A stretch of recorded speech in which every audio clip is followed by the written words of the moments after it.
Hey gamers, Rick here with Game Trade Media. We're at ToyFair and we have an opportunity to sit down with Sarah from Renegade Game Studios. Hi Sarah. Hello Rick, how's it going? What are you going to show us today?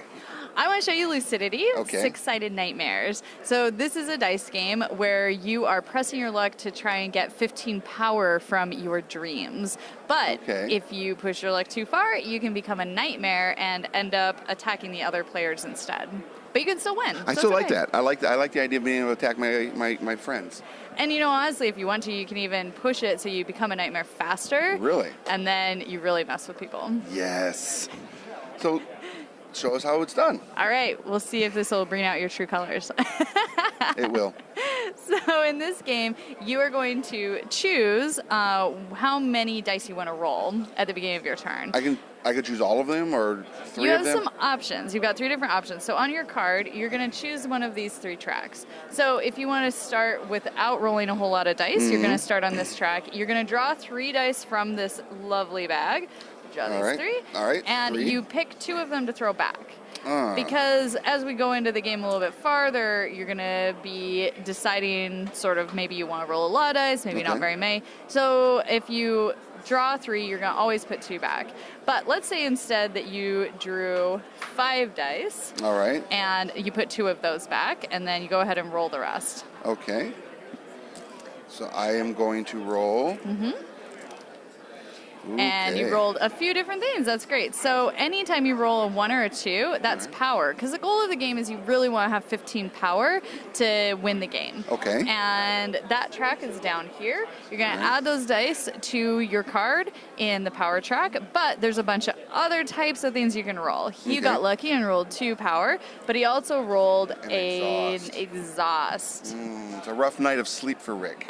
You're a little unrested. Yeah. Your dreams are bothering you. So you rolled an exhaust die. If you ever have 3 of those, then you have to pass and just take a turn to get rid of them. Okay. So you don't want to fill up that row if you can avoid it, because when you do fill up that whole row, you also are going to lose one of your powers. So that's no good. Oh, yeah, no good at all. But that was your first part of your turn. You get to keep going now. This is your push your luck part. You did roll 5 dice, so you're now locked into this track. So the next thing you would do is draw 7 dice out of the bag. So go ahead and do that. And you're going to throw 2 of them back. One of the things I love about Renegade and the things that you guys do with this, with every game, I think you have amazing bags and with every game you guys make.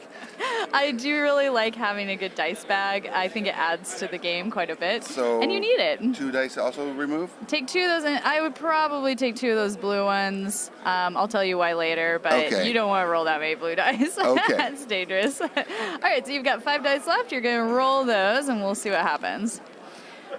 Oh, I got exhausted. Oh, you did get exhausted. So we'll put those in the exhaust row. But you've got a few other things we haven't seen yet. So you got some power, which is great. And you also got one of these bleeding eyes. Well, the eyeball ones. So you'll add that to the appropriate color. And now you do whatever effect that color tells you to do. So in this case, it says re-roll one of the dreams of the next player's choice. And I would be the next player, so I would choose for you to re-roll this one, for example, and whatever lands on you now have to do that. So it lands on a sleep. Oh, busted. So you're very, very exhausted. However, if you had filled up this whole row with all of the eyeballs in the green color, you then would become the green envy nightmare. And that would wipe off all of these eyeballs on your board, and that's going to go right there. And now you have a totally different thing that you do on your turn. Wow. And different powers, different effects, and you can still win the game as a nightmare. Oh, wow. So I really like in this game that you start out as a dreamer, you're rolling these dice, you're pushing your luck, and you're trying to get to 15 points. But then after a while, you might even want to become a nightmare because now you can start affecting the other players. And I like that. I do too. It's lots of fun. I want to get in their head when they're sleeping. Yeah. So every time it's your turn, you're going to be rolling dice or stealing dice from people, depending on which dream or which nightmare you picked. You're going to have different effects you can do. That's really cool. So very straightforward game. I love that everything you need to know really is right here on this card. Yeah. Explains it really well. You have some really nice player aids. They'll also help you out. They explain what all of the different dice do.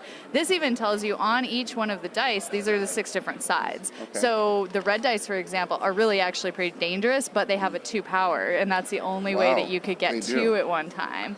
The blue, I see now why you say don't roll out of blue, because it has a lot of the eye, which would make you become a nightmare really quickly. Yeah. Which maybe I wanted to become a blue nightmare. Maybe.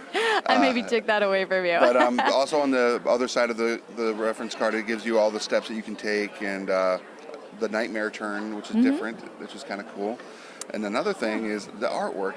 Again, like gorgeous. Pretty much everything you all have made, the artwork has been amazing. Well, thank you. And is one of those things that I think a lot of fans of Renegade games look for, is what's the next upscaled artwork we're going to get on our boxes, because I don't like all of the Clank line. I don't want them shelved. I want them face out so people can see them, because the artwork on all of those are amazing. Artwork on this is amazing. The eye, I know you can't see it right too clearly, but there's some stuff going on inside that eye, some imagery that is just nightmarish. It is.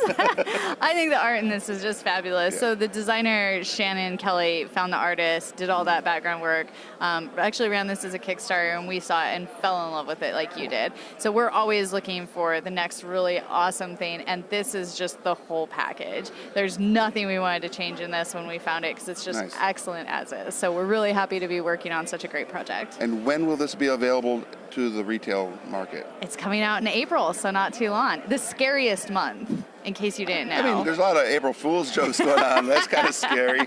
But is it halfway to Halloween? I don't know. It's just a scary month. I'm just telling you. It's when my birthday is, and bad things always happen in April. Oh, well. So you might become a nightmare. It'll be exciting. I like it. So in April, make sure you go to your local retailer, let them know that you saw this video, that you want to pre-order Lucidity through at your local store, and get it on your shelf and on your table, and have all your friends around and scare the crap out of them. That's right. It'll be a blast. Thank you very much, Sarah. We appreciate it every time we get to sit with you. Thank you so much, Rick. Have fun. All right, gamers, again, go to your local game store and support your local friendly game store. Have a wonderful afternoon, and I'll see you at the game store. Don't forget to subscribe to Game Trade Media. Leave a like and comment on what videos you'd like to see next.